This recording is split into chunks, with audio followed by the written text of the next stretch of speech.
Round here, them guns get the last word. There's a couple of characters in Tekken that is the most requested characters to touch the game. At the end of Tekken 7, those characters were Jun Kazama, Bruce, and you even had some Baek Dusans being thrown around. Now, the character who ended up making his way into Tekken 8 was Jun Kazama. Now, even though her usage was very, very low in Tekken Tag Tournament 2, we have multiple tweets from Harada stating that bringing her back in Tekken 8, they made her popular.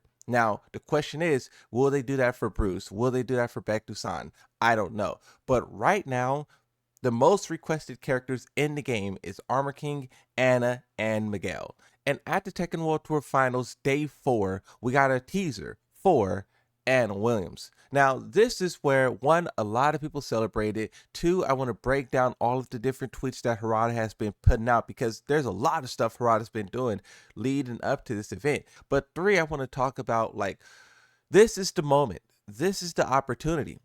Everyone requested Anna Williams, and now let's see how it pans out. It's a bold strategy, Cotton. Let's see if it pays off for him. On December the 3rd, I put out this tweet. It says, Tekken Sacred Cycle. Everyone demands characters. The devs give character. Character is least played in a game.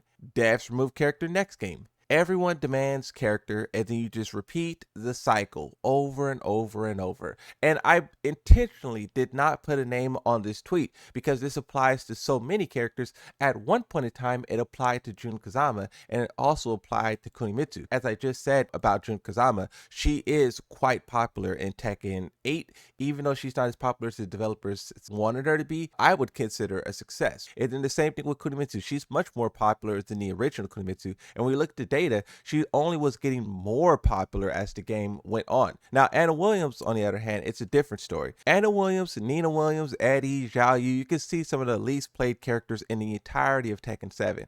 Anna Williams being 41, and she went up 2 places, then she dropped down 1.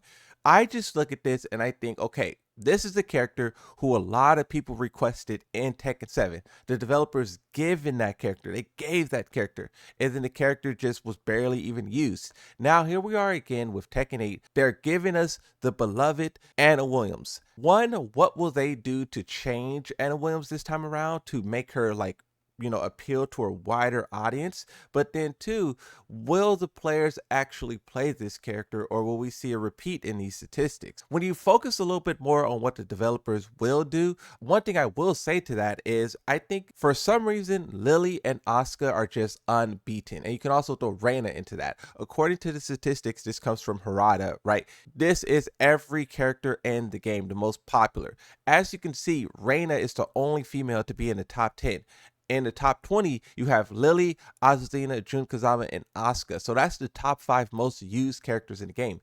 Even with Nina being the most powerful character in the game, she can barely manage a 21st spot, right? She's barely outside of top 20, right? So with her being so powerful, still people do not really want to play her like that. And with Anna Williams, if they did go the route of let's make this character super powerful, like it wouldn't really pan out, maybe. Just looking at Nina Williams, their usage data is always so close together. So I just wonder what else would the developers do to really make this character stand tall, because I love Anna and I just get so disappointed seeing the whole entire player base requesting this character, and then the character comes out and then everyone continues to play Jin Kazama and King and Lily, So that's something that I want to say at the start of this video. But now let's look at the many different tweets from Harada, just going back over the past like 2 years. We'll even dive into some that goes back into Tekken 7 where he's just talking about Anna and teasing Anna. You have this tweet here. This is October the 2nd, 2024, where he's responded to someone who's basically requesting Anna, and he says, please state why you like Anna, and I will definitely read it. You have this tweet here where he's showing off some artwork of Anna that he drew back in the good old days. You have this poll, which is legendary. This was done 2 times. I couldn't find the second poll, but this is one of the 2 polls, and as you can see, it's Anna or Nina, and Anna wins this poll. But even though like there's a huge push for Anna Williams, she still isn't like dominating how you would expect. But this also does speak to how both of the sisters is like intertwined in each other's story. I do want to jump over to this post that I talked about from a while ago from Lady Gravano, where this person says why Anna Williams will make a comeback in Tekken 8. I did a full video breaking down this whole thread, but it's interesting that a lot of people looked at, Anna Williams' billboard and it was like, oh, that's Anna Williams. Anna Williams, when you look at where her story is currently at, she should be out for blood. On Anna's wedding day, Nina stole her wedding dress and killed her fiance, right? So when you talk about Anna showing up in the game, she also showed up in Tekken 7 wearing a mourning dress. This is a dress that you wear to a funeral, right? So you talk about how she's going to show up in the Tekken 8. I don't think she's going to show up on a runway posing and whatnot. Of course, she'll pose and she'll hit the, strikes because that's always Anna. But she should be out for true vengeance. And thinking about these two characters and how their plot is always intertwined and circling one another, I wonder what the developers will do this time to try to at least push it forward somehow to establish progress. You could talk about how there's always characters in this game who are just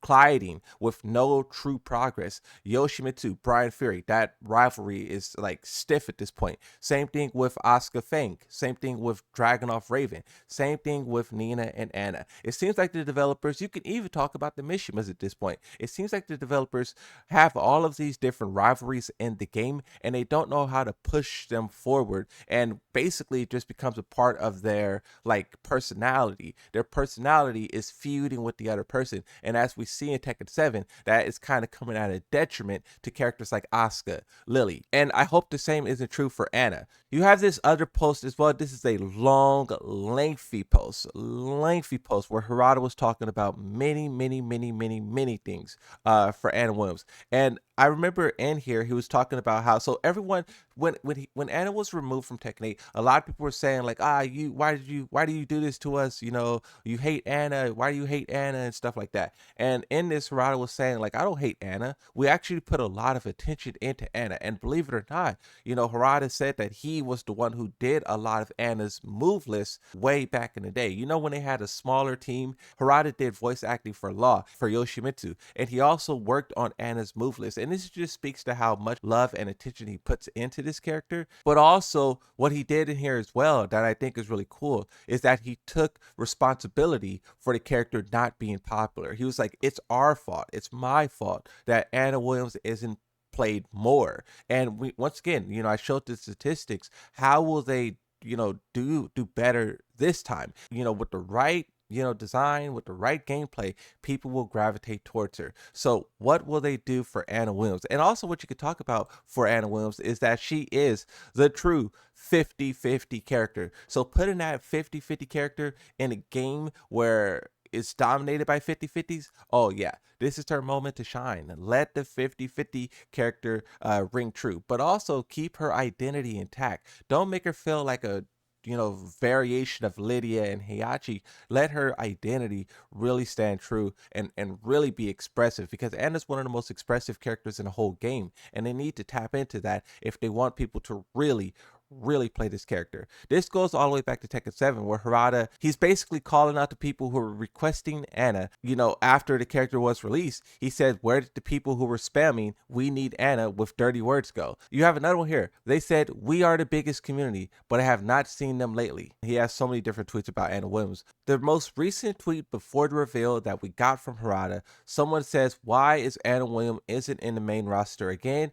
And then Harada says, I suspect that her older sister Nina is trying to sabotage things. Going back to this tweet from Harada where he's sharing a lot of details about Anna Williams, now that the character is coming in season 2, I wanted to look at some of the things that he said and think about how this can impact her gameplay. He says that Anna Williams is more familiar with heavy weapons than Nina. She is particularly fond of her handheld anti-tank rocket launcher, which she uses from several collections originally owned by her father. Both Anna and Nina has been given knife throwing skills by their father, but Nina never plays darts with Anna because Anna is much better at darts games. Now, if you think about how they're trying to highlight each and every fighter's style, I wonder how they'll incorporate heavy weapons and maybe even darts into her moveset. Because when Harada was tweeting this, full and well he was working on the character and also the character's moveset. So is this something we'll see where the character is like throwing projectiles either